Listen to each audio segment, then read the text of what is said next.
Hi everyone, I'm Laurin, or Laurin, depending on which country you're in. I'm an open source software developer at the Guild, and when I'm not working you can find me shitposting on Twitter, so make sure you follow me. And also I push funny commit messages on GitHub, so check that out. So at the Guild what we are doing there is basically solving problems and then we feed them back into open source, and we do that by consulting. So we go to companies or into teams, help them adopting GraphQL, see what kind of problems they have. Then we iterate on a solution for that, and if it makes sense, then we will open source that and then make everyone in the community benefit from that. So these are some of the projects that we maintain. We have a GraphQL code generator, which can basically take your GraphQL schema and then generate for you code, like for resolver functions or code for your front-end code. Then we have GraphQL Yoga, which is a production-ready GraphQL server with batteries included, so all terms like rate limiting and stuff like that.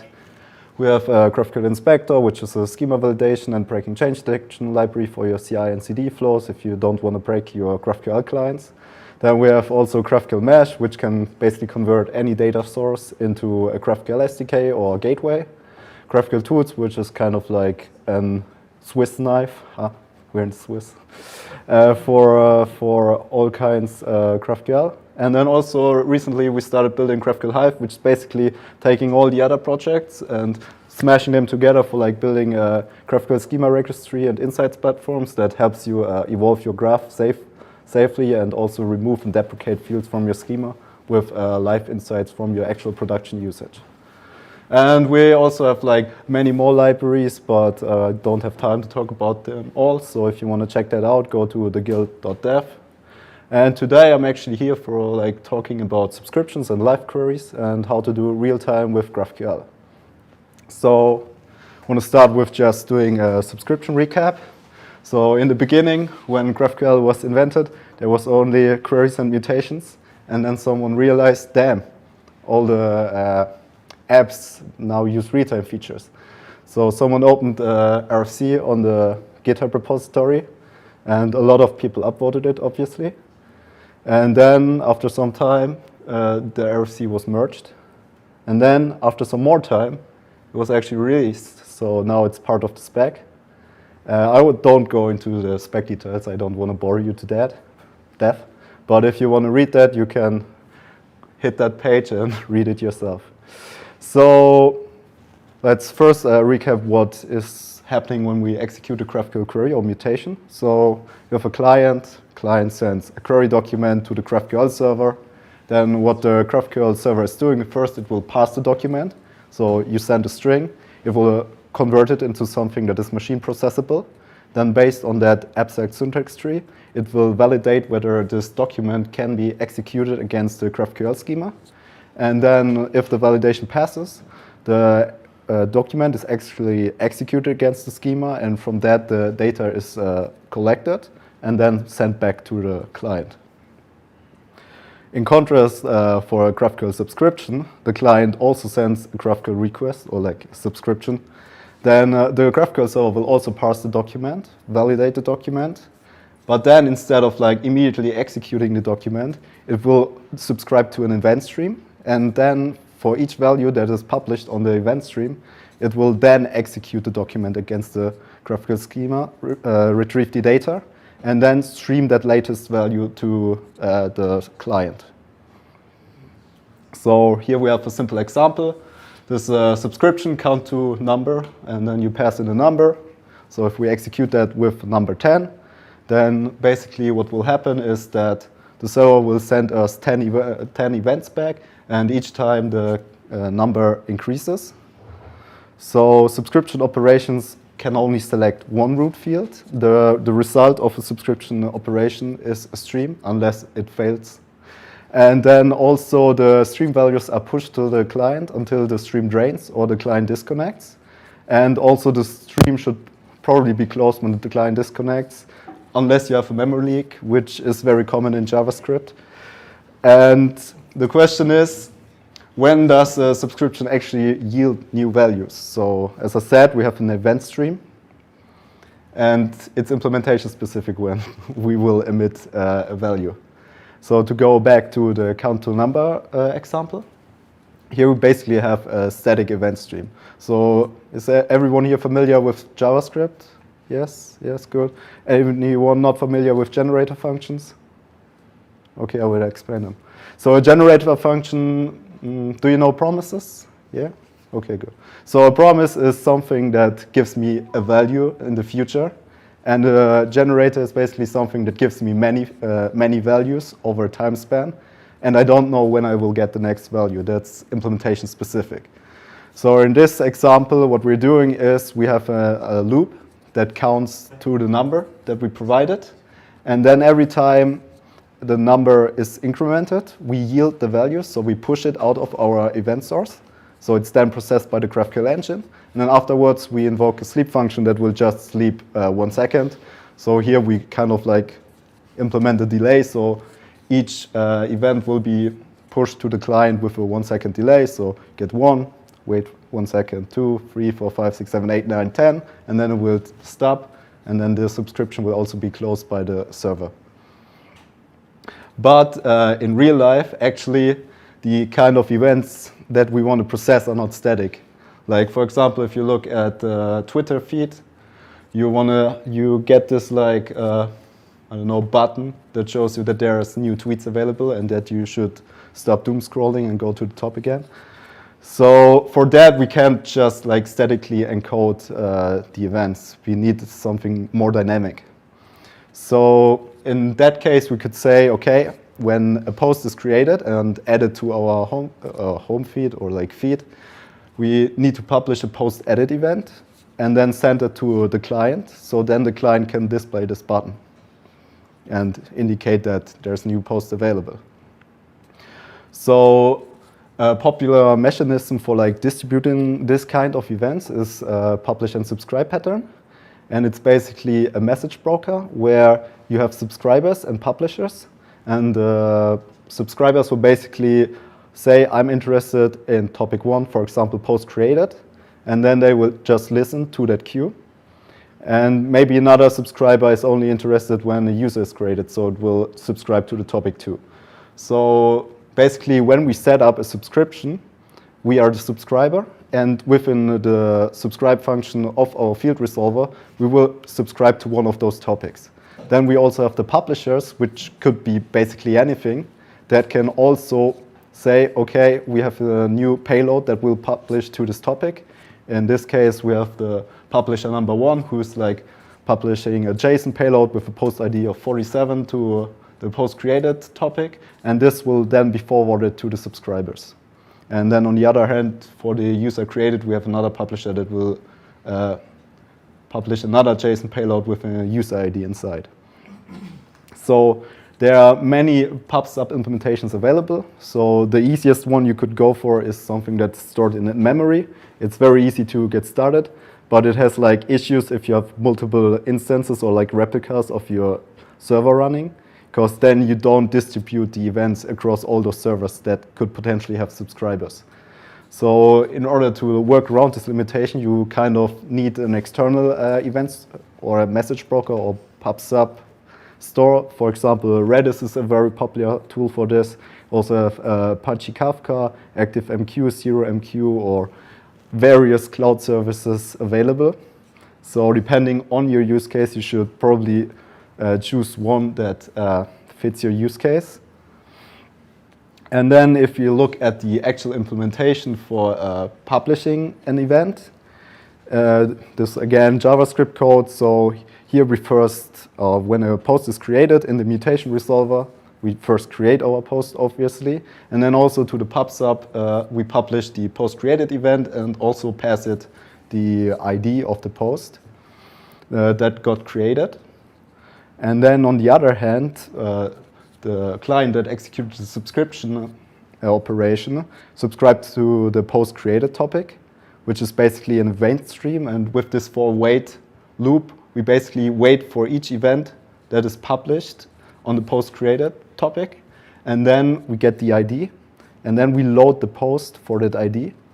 And if the post is null, because maybe it got deleted in the meantime already, then we'll just skip it. Otherwise, we will publish the loaded post to the event source, and then it will be forwarded to the GraphQL engine and executed. So then the next thing you also need to do is you need the transport for doing GraphQL subscriptions. So you have GraphQL over HTTP, which is basically for mutations and query operations. But for WebSocket, for subscriptions, you actually need a persistent connection. So two very popular things that are both maintained by my coworker Dennis is GraphQL over WebSocket and GraphQL over SSE. And also in the past, basically the first ever transport for subscription was Subscriptions Transport VS, WS, which was maintained by Apollo, but after some time was abandoned. And I'm really happy that Dennis basically stepped up and filled in the hole. So when should you use server-sent events and when should you use WebSockets? Well, it kind of depends on your use case. So SSE is basically a simple HTTP connection that is long-lived. So it also has built-in support for reconnecting.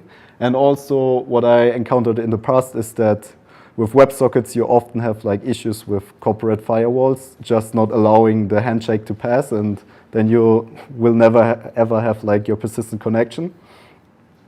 And then also from the WebSocket side, there's also advantages over server-sent events. First of all, they're real-time two-directional communication system. So instead of like having to open one HTTP connection for each GraphQL subscription that you want to execute, you can execute all the subscription over one persistent connection. Obviously, there's also in the SSE spec, or GraphQL over SSE spec, there's also like an addition where you can register multiple subscriptions over a single HTTP request, but it also has limitations with like replica setups and stuff like that. And then also overall, you will always have less latency with WebSockets because of all the HTTP overhead that will happen when you actually do an HTTP request. For WebSockets, you only have the handshake, and then you have your bidirectional connection, and it's way faster than just having to send all those headers, process them, and stuff like that. Then also for the SSE, you have the issue with the open connection limit on HTTP1. So if you don't know about this, in the browsers, you can only have like a certain amount of open HTTP connections at the same time. And if you exceed that limit, the new ones will just hang. So that's also something you need to think about. Also, obviously, you can build your own transport. Like, just because there's like two very popular ones doesn't mean that maybe you have a different use case. For example, I, in the past, had the issue with corporate firewalls. And back in the day, there wasn't really GraphQL over WebSocket or GraphQL over server-sent events available. It was a few years back.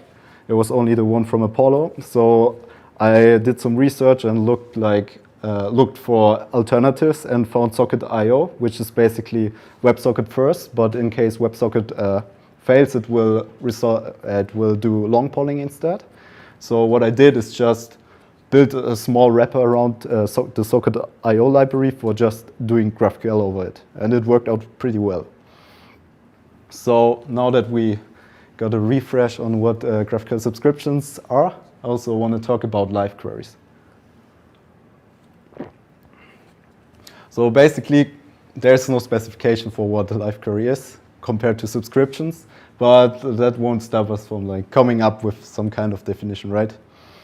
So my live query criteria would be that instead of like subscribing to events, I want to subscribe to data instead. Like I want to say, I want this data and I want it to be up to date. So I, as a front-end developer, want the front-end state to be as close with the server state as possible, and in the best case, update my client efficiently without having to fetch too much data at the same time. And then also I want an easy developer experience for myself or for other API consumers.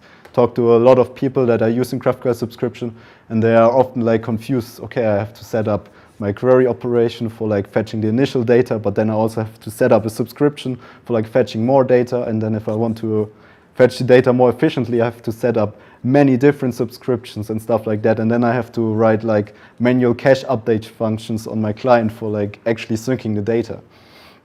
So we don't want all of that. And as we go into live query implementations, the easiest route you could actually go is just do HTTP polling. It's like super easy to implement. It's just say every 2 or 5 seconds, I'll just re-execute the query, get the new data from the server, I will display it. It's very easy to implement, but it's also very inefficient. Because like every time we send this document to the server, and like client to origin traffic is usually a huge bottleneck, especially now when we all have smartphones and stuff like that.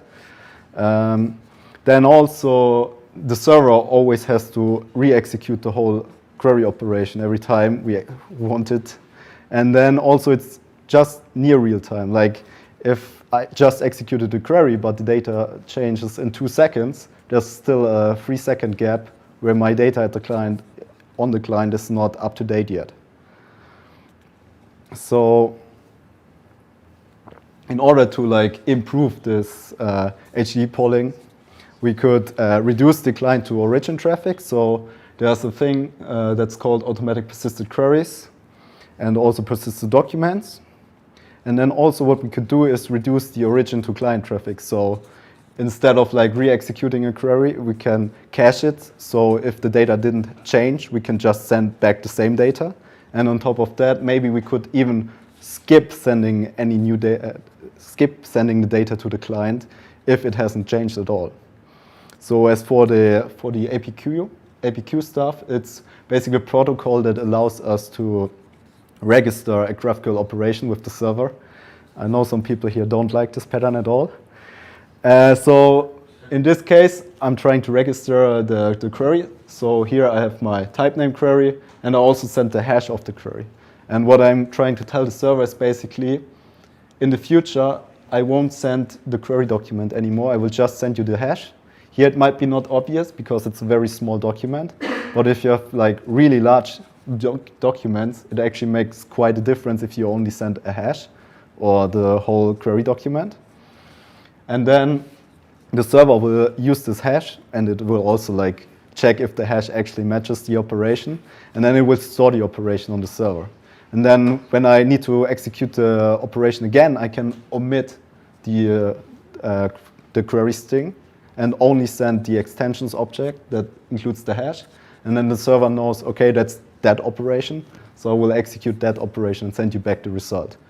And here the benefit is that we're basically reducing the client to origin upstream traffic that we're sending to the server. Then next, what we can do to reduce the server or origin to client traffic is basically use the e-tag and last modified headers, which is something people in HTTP have been, or people using the web with HTTP have been doing for years. But for some reason, people did not start using it in GraphQL. So basically what the server will do is send the client an e-tag that is basically a hash that tells you, okay, this is the state of the data. And if you send me that back later on, I can check whether the data has changed. And if it did not change, I will just send you the data didn't change, and I don't have to send you the data again. So in this example, we are sending a GET request with a query, me query that selects an ID and a name. And from so we get back the e-tag header and the last modified header, and also our execution result, user with the ID 1 and the name Bob. And then when we do the next request, we basically say if non-match and pass it the hash we just got back as the e-tag header. And also we pass in the date we got. And then the server will basically check, okay, did the data change? And then if it did not change, then it will just respond with status code 304, not modified. And it won't have to re-execute the query, and also won't have to like send us back the data. So this is advertisement time. Basically, if you're using GraphQL Yoga, the server that we built, you get all these features like for free by just installing like 2 plugins. plug them in, and then you have the whole setup I just showed you working for free. So instead of like doing HTTP polling, you can also abuse GraphQL subscriptions for doing live queries. So how does that work? So the first thing you could do is complement a GraphQL query that you're executing with a GraphQL subscription. So here we have a post query that basically fetches the post. And then we also at the same time set up a subscription that basically subscribes to changes on the post. If we're using normalized cache, like Apollo, Relay, Urkel, or stuff like that, the client will be smart enough to automatically update the cache based on the subscription result that is coming in. And by that, we will get like free updates. But even there, we again have the issue that, for example, if only the title of the post changed, we will still get the whole post object sent back over the subscription, even though we might only be interested in the title that has changed. So in order to optimize that, we would need to write like very granular subscription operations for each field of a post, each field the post object type would have. And then on top of that, we would also need to like write granular cache update code, because if we can't match over the normalized entity, we need custom cache update code. Then also a popular pattern is to not at all send a query, but only have a subscription that is set up. And then basically on the subscription type, expose our entities as we would expose them on our query root object type. And then just use that. And then once we subscribe to the subscription, it will immediately yield or send us back an initial value, which is then the entity that we're asking for. So this pattern was actually popularized by solutions like Hasura and PostgreFile. So if you have used them, you probably used what I just showed before. And in case you're not using those, how do I implement this in userland? So it's actually pretty simple. In your subscription function, you would immediately after it's invoked yield a value, and then after you yielded the initial value, you just subscribe to the event stream, and then every time an event is like published on that event stream, we'll just publish the post again. But there's also limitations to this approach, because by the specification, a subscription operation that is executed against the server can only like select one root field. So if you would want to fetch a post and a user at the same time with the same subscription operation, that would actually be rejected by the server because it's not legit. And then what you could do instead, which might be considered hacky,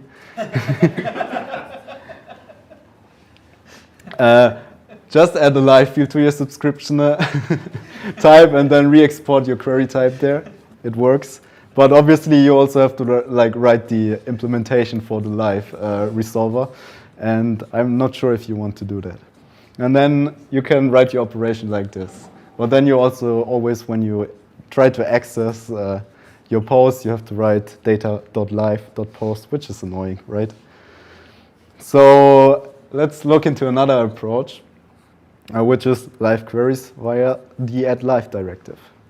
So what if we have this like query operation, and then we just add live behind the query name or variable definition, and then it is magically a real-time system that just pushes us data as it changes. So the front-end devs will probably be like, oh, nice. I want to use that because I don't want to set up granular subscriptions and cache update code. And at the same time, the backend devs who have to maintain the system will be like, what the fuck? I don't want to do that. So let's try to imagine such a system. So obviously, we need a stateful server, as with subscription in general. And the questions we need to solve is, when do we want to, or when do we need to re-execute a GraphQL operation? What resources are accessed via a GraphQL operation? And also, what transport should we use for like sending the data to the client? So for re-executing a GraphQL operation, we could go the easy route. Like, could say every 5 seconds we invalidate all queries on our server and just re-execute them and send them back to the client. But obviously that's not so scalable. And the other thing we could do is, again, use a publish and subscribe invalidation system. But what if instead of like having to code it ourselves, we can make it smart? So GraphQL could help us there. So in GraphQL, we have those types, we have scalars. And also, the schema gives us quite some information. For example, each of those entities has an ID field, and it's of the scalar ID. So that indicates us, OK, this is something that uniquely identifies this object type. And then also we have the schema coordinates, which is basically post.author or post.likes and stuff like that. So what if we can extract the invalidation keys from the execution result? On the one hand, we have the operation, we get an execution result, and out of that execution result with the schema information, we can kind of extract topics or resource identifier. In this case, there would be a post with the ID 12, user with the ID 1, like with the ID 18, and so on. Then we also would have something like schema coordinate, for example, query.post with the ID 12. And then if the client subscribes to this live query, some code in our application could basically invalidate the user with a certain ID after the name is changed or something like that. And then based on that, the live query store could then automatically re-execute all GraphQL operations that actually reference this resource. And then after the re-execution, I'm going to that now. So a client executes a live query. We execute the operation initially. We extract the resource identifiers and also send back the latest result to the client. And then we subscribe to the resource identifier topics. If then another client executes a mutation and something is invalidated, we go back to the top. Then we just run the whole flow again and push back the latest changes to the client until the client is no longer interested in the live data.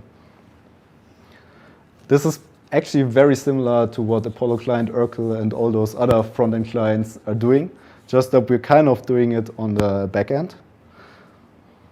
So what kind of actors could actually cause an invalidation? Well, as I just showed, it could be imperative code that you write in your mutation resolver. But you could also like have a job running that is maybe listening to your Postgres database replication log, and based on that, automatically trigger invalidation events. So you don't have to hard code them yourself. And then also maybe if you have external services, you could expose an HTTP API that can be exposed for invalidating topics and then also crossing the re-execution of a GraphQL live query. So obviously, if we will always re-execute the whole GraphQL operation and send back that result, we will always send more data back than the client actually needs for showing the updated data. So in this example, we have the same execution result as before, and then we invalidate the user with that ID, and the only thing that has changed is the name. So it would be kind of a waste if we send the whole data over the wire again. What if we could only send this one diff over the wire, so it's more efficient? So we could solve that on the server by just introducing another step, which is diffing against the latest result. So every time we execute a GraphQL operation, we get an execution result. We will store it on the server until we got the new execution result. Then we will diff those two JSON objects. And from that diff, we will generate a patch that we then send to the client. And the client will then actually only have to apply the patch to the data that's already there, instead of like just replacing all the data. So one popular patch library is, or like not library, it's basically a specification, is JSON Patch. So basically, if we would solve it like that, we get on the first execution, we get our initial result. And then on the second run, the server will diff the two execution results. And instead of a data entry, it will then send us a patch. And the patch will basically describe our client, how he can update the data that's already on the client to make it in sync with the server state. There's also another library or like specification that is less known, which is called JSON Diff Patch, which in my opinion is superior to a JSON patch because it's way less verbose. And it's basically the same. So instead of like getting a very verbose patch, we get something more cryptic, but it makes sense if you read the spec. So, and with this data, you could also update the initial result to the state that is actually there on the server. So as I just said, JSON patch is verbose and inefficient for lists. So here a small example just for this basically one value that got updated. We have 8 characters for JSON patch. And for the JSON diff, it's only 60 characters. That's 25% smaller payload for a simple operation. Now imagine if you have like a very big diff and multiple fields might have changed. Then all those like unnecessary information within the JSON patch will basically make your payload much bigger than if you would have just sent back the execution result. So if you want to use this in production, maybe use JSON diff instead. So what transport can we use? Again, we have Dennis, who provided us with the wonderful GraphQL over WebSocket and GraphQL over SSC protocols. And also, obviously, you can also use MySocket.io transport. Fun fact, at the beginning when I was building this, is basically Dennis started working on the new WebSocket protocol, and he made it super restrictive, and I tried to abuse it for doing my live queries. But it threw errors at me, so I started arguing with him. No, you make it less restrictive so I can abuse it for my needs. And he made it. So as you might have noticed, I built this engine like 2 years ago. You can find it on GitHub. Warning, it's not battle tested in a big production environment, but just like any other pub sub system, you would get the same scaling issues as you would have with any subscription usages in your application. It's just that it's a bit more dynamic because the topics are more ad hoc. And the reason why I actually built this was I built a virtual tabletop app, and I was annoyed by GraphQL subscriptions because I had to write too much code. So I just over-engineered the system for like 1 month, put it in, and it works. Then I never touched the project again, but that's how it goes. So recently we actually embedded this library that I built also in GraphQL Mesh. So GraphQL Mesh basically allows you to take a database or a GraphQL schema, existing GraphQL API, and extend it or like merge multiple GraphQL APIs into a single graph. And basically we have this live query plugin now. So you can, for example, take an existing GraphQL schema and then add invalidation rules. So for example, he was saying, for this existing schema, when the mutation add to do function is invoked, then we want to invalidate the query, all the live queries that select query.todos. Obviously, this is a very simple example. If you have like a lot of data and a lot of running live queries, you should make those invalidations more granular, but it works. So if you want to check out live queries, maybe this is a very simple way to like start playing with an existing API and just put the live wrapper around it. And then also we're planning to build a plugin for this for GraphQL Yoga, which will happen hopefully soon. And as I said, this is just one way of implementing live queries. That's the route that I chose. I made a lot of trade-offs. I tried to make it simple to use and not like have to write a lot of code. So I basically reused a lot of the stuff that was already out there. But basically, the implementation is just a wrapper around GraphQL.js. It's not like a whole new GraphQL engine. There are also other implementations available that are noteworthy. For example, the one from Figma, they call it LiveGraph. I don't know if it's open source, but they have like a blog post about it, and it's very interesting. And they also use a system that uses Postgres replication logs, pushes the data to Kafka, and then also invalidates live queries, and then re-execute them for the clients. We also have GraphBase, which with whom we collaborated actually for shipping live queries, and they also use a lot of concepts that I just showed.